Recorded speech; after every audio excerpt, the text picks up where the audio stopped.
correction du numéro 29, page 263. Alors, dans cet exercice, on nous dit qu'on a une physicienne qui analyse à l'aide d'un spectroscope à prisme un mélange gazeux de deux éléments chimiques différents et elle obtient un spectre dont on nous donne l'image. On a également donné les longueurs d'onde de quelques raies spectrales pour trois éléments chimiques différents. Alors, en question A, que dire du matériau constitutif du prisme? Alors, il va falloir dire que c'est un matériau qui constitue un milieu dispersif. Hein? Donc, le prisme, on avait vu comment agissait un prisme. Et donc, on avait dit que c'était un milieu dispersif. Milieu dispersif, c'est-à-dire que ça permet de séparer les différentes couleurs.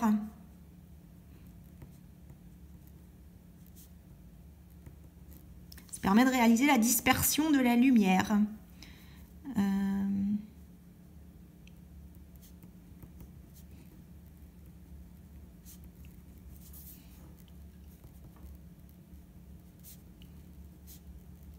Est-ce que vous vous rappelez comment ça fonctionne? Comment ça arrive à séparer les différentes couleurs? Eh bien, c'est parce qu'on avait vu que les différentes couleurs, elles ont des longueurs d'onde différentes et le matériau qui est utilisé va avoir un indice de réfraction qui va dépendre justement de la longueur d'onde. L'indice de réfraction, N, dépend de la longueur d'onde lambda. Et du coup, si l'indice de réfraction dépend de la longueur d'onde, quand vous avez différentes longueurs d'onde, vous aurez différents indices de réfraction et donc vous aurez différents angles de réfraction. Ce qui fait que vos différentes couleurs vont se retrouver séparées. Ensuite, question B. Comparer le spectre observé à celui de la lumière blanche du soleil. Alors, le spectre observé, c'est celui-ci. Alors que le spectre du soleil, est-ce que je peux en trouver un rapidement? Le spectre du soleil, ça ressemble plutôt à ça. Donc, ce n'est pas du tout les mêmes spectres. Pour le soleil, on a un spectre qu'on dit continu, puisqu'il n'y a pas d'interruption entre les couleurs.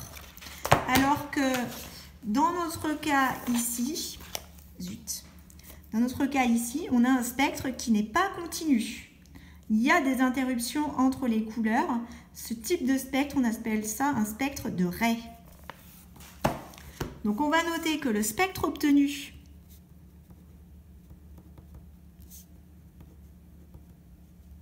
est un spectre de raies.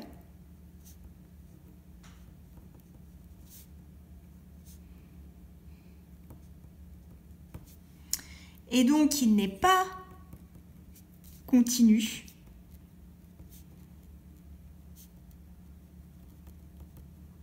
Contrairement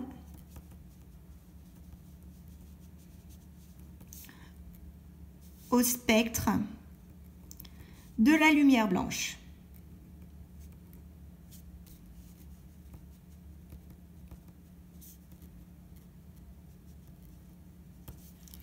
Voilà, donc important de bien connaître les différents spectres. Spectre de raies, quand on a des gaz à faible pression, alors que pour les gaz à plus forte pression ou des matériaux très denses chauffés, on va obtenir des spectres continus. Ensuite, question C, je vais remettre le spectre parce qu'on va en avoir besoin. On nous demande d'identifier les deux éléments chimiques présents dans le mélange. Alors, on va regarder ce spectre plus attentivement. Donc, il va falloir choisir ici, parmi les trois éléments chimiques, les deux qui seraient présents dans le mélange. Alors, on nous donne les longueurs d'onde qui correspondent à ces éléments chimiques. On va d'abord commencer par essayer de voir s'il y a du cadmium. Alors, pour le cadmium, on est censé avoir une raie à 468 nanomètres. Donc on va essayer de regarder sur le spectre, 468 nanomètres, à quel endroit ça pourrait se situer.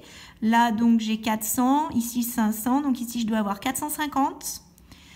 Donc 468, je suis censée avoir une raie par ici, hein, voilà, dans ces alentours-là. Et il n'y a pas de raie. Hein, il n'y a pas du tout de raie d'ailleurs entre 450 et 500 nanomètres. Donc apparemment, il ne doit pas y avoir de cadmium. Ensuite, je vais essayer pour l'hélium. Alors l'hélium, on est censé avoir une raie à 405 nanomètres. Est-ce qu'on la retrouve sur le spectre? Bah, il semble que oui, hein. À mon avis, la première raie, je ne sais pas si ça passe bien à la vidéo, mais la première raie ici doit être à 405 nanomètres. On va regarder si la suivante y est à 415. 415, bah, je dirais que c'est celle-ci. Donc ça me semble cohérent. 447, c'est juste avant 450, donc ça doit être celle-ci. Ensuite, 502, c'est juste après 500, donc ça doit être la raie bleue ici. Et 588, à mon avis, 588, ça doit être celle-ci. Voilà, donc il semble qu'on retrouve toutes les raies de l'hélium. On va regarder maintenant pour le mercure. Alors, mercure, 407 nanomètres. Bah, je pense que c'est là, en fait, au début, hein, on a deux raies très proches l'une de l'autre. Et donc, la deuxième doit être à 407, puisque la première, on a dit que c'était 405. Ensuite, 434 nanomètres. Bah, 434 nanomètres, je dirais que c'est celle-ci. 546 nanomètres, ça doit être la verte ici.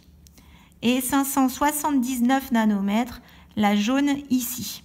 Et je pense que là, en plus, on a passé en revue toutes les raies qui étaient présentes. Donc, il y a bien ces deux éléments chimiques et uniquement ces deux éléments chimiques, puisqu'il n'y a pas d'autres raies que ces deux éléments chimiques-là. Donc, les deux éléments présents sont l'hélium et le mercure.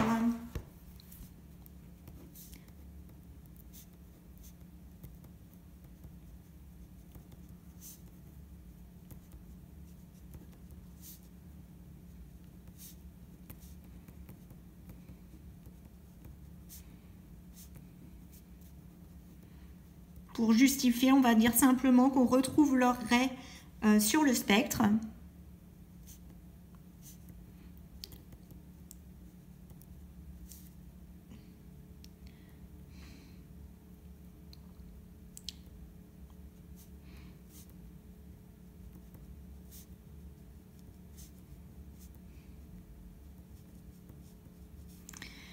En revanche, hein, on ne retrouve pas les raies du cadmium.